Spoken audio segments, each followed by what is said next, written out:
Quang Linh Vlog và nhóm Châu Phi vinh dự được Thứ trưởng Bộ Ngoại giao Lê Thị Thu Hằng đón tiếp.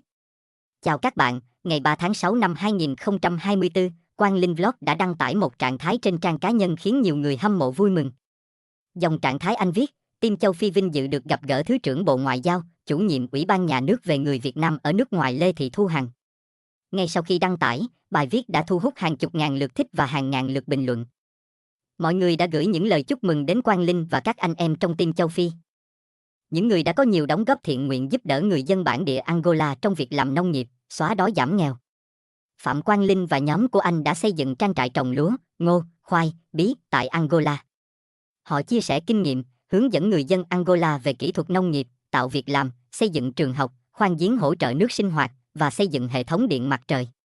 Đồng thời, họ tích cực quảng bá văn hóa Việt Nam thông qua các hoạt động như tổ chức trò chơi dân gian, Tết Trung thu, Tết Nguyên đán.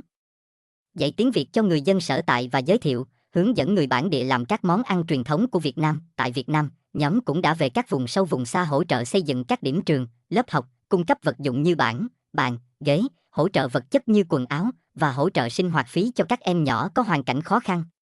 Những việc làm ý nghĩa của Quang Linh và các anh em trong Team Châu Phi đã lan tỏa hình ảnh đẹp của đất nước Việt Nam thân thiện, mến khách, yêu chuộng hòa bình đến các nước bè bạn trên khắp thế giới.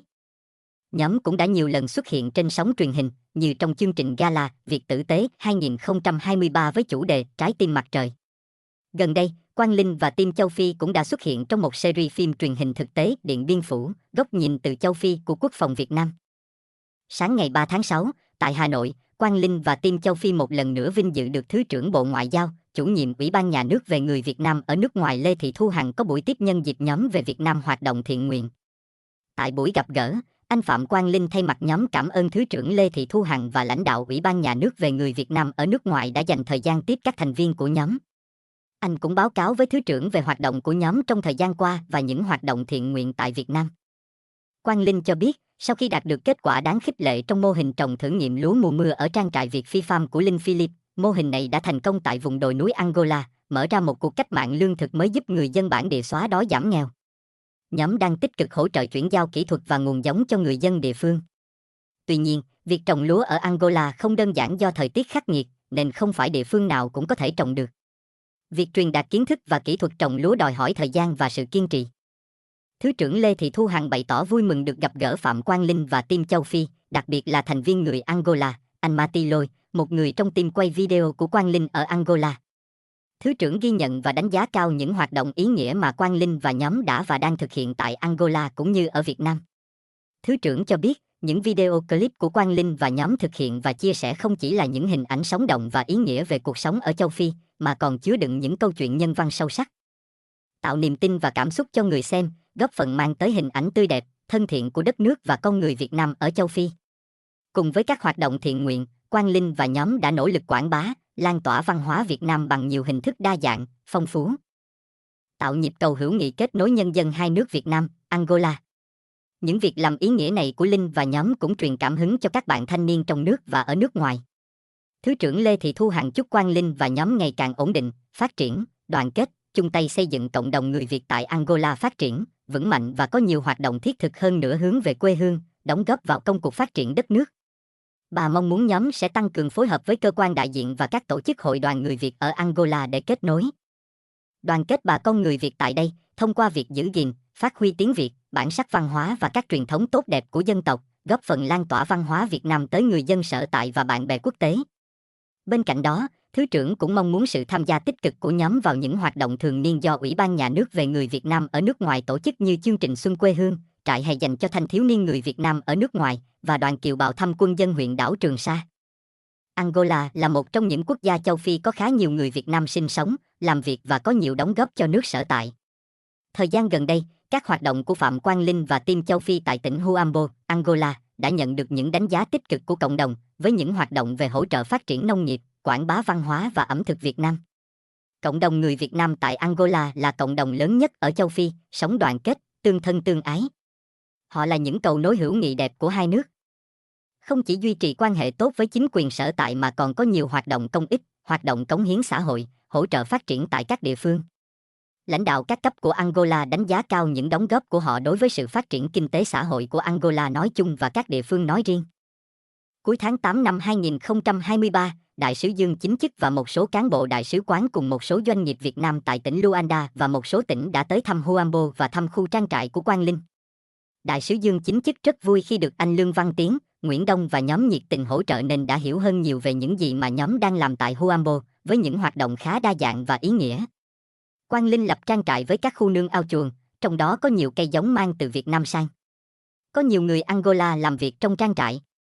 Họ được thuê, trả lương cho mỗi ngày công và được hướng dẫn các kỹ thuật canh tác, nuôi trồng. Sản vật thu hoạch được đa phần đem chia cho bà con tại bản, một phần bán để bù đắp kinh phí, phần để dùng. Trang trại có đủ cả máy móc, máy cày, máy bừa. Toàn bộ kinh phí đầu tư đều là tiền cá nhân của Quang Linh và các thành viên trong team.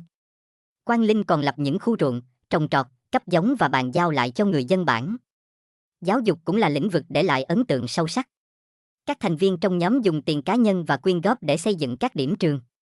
Biến những ngôi trường xây bằng bùn đất không bàn ghế thành những quần thể trường có lớp học được xây dựng, mái ngói, bàn ghế khang trang, có sân vườn, có điện, có cả giếng khoan để lấy nước sinh hoạt.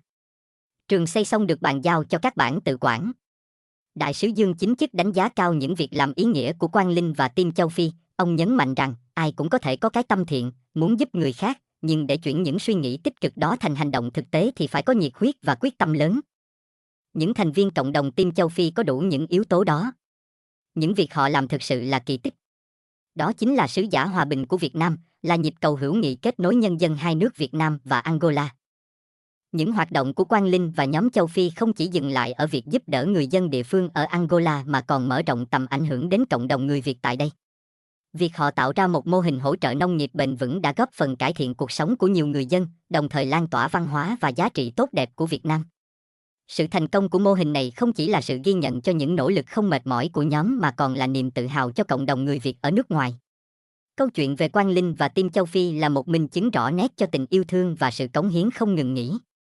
Những việc làm của họ không chỉ giúp đỡ người dân Angola mà còn lan tỏa những giá trị nhân văn sâu sắc, tạo nên hình ảnh đẹp về đất nước và con người Việt Nam. Họ là những sứ giả hòa bình, những nhịp cầu hữu nghị kết nối nhân dân hai nước Việt Nam và Angola, và là nguồn cảm hứng lớn lao cho cộng đồng thanh niên trong nước và quốc tế.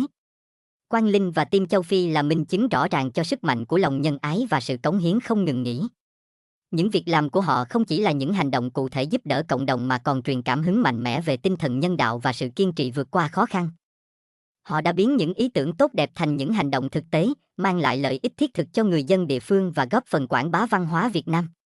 Điều đáng chú ý là sự kết hợp giữa hoạt động thiện nguyện và quảng bá văn hóa đã tạo nên một hiệu ứng lan tỏa mạnh mẽ. Những video và hình ảnh họ chia sẻ không chỉ là những câu chuyện về cuộc sống và khó khăn của người dân châu Phi mà còn là những bài học quý báu về tình người, về sự sẻ chia và đoàn kết. Chính những điều này đã tạo nên sức hút đặc biệt cho những nội dung mà họ truyền tải. Thu hút sự quan tâm và ủng hộ từ cộng đồng mạng. Việc họ phải đối mặt với những thách thức về thời tiết khắc nghiệt và sự thiếu hiểu biết ban đầu của người dân về làm nông nghiệp, nhưng vẫn kiên trì theo đuổi mục tiêu đã cho thấy tinh thần bền bỉ và quyết tâm đáng ngưỡng mộ. Họ không chỉ giúp người dân Angola có thêm kiến thức và kỹ năng mới, mà còn mở ra những cơ hội phát triển kinh tế bền vững cho cộng đồng địa phương bản địa Angola nói riêng và châu Phi nói chung.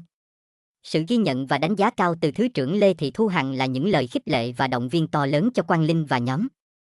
Điều này cũng cho thấy những nỗ lực của họ không chỉ được công nhận trong phạm vi cộng đồng người Việt mà còn lan tỏa đến các cấp lãnh đạo và chính quyền sở tại.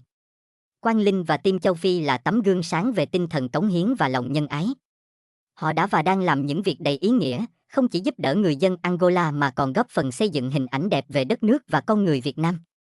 Những nỗ lực của họ xứng đáng được trân trọng và lan tỏa, là nguồn cảm hứng cho mọi người, đặc biệt là thế hệ trẻ. Cảm ơn các bạn đã dành thời gian xem hết video. Nếu thấy video này hay ý nghĩa, xin vui lòng cho mình xin một like và nút đăng ký kênh nhé. Cảm ơn các bạn nhiều, chào tạm biệt và hẹn gặp lại.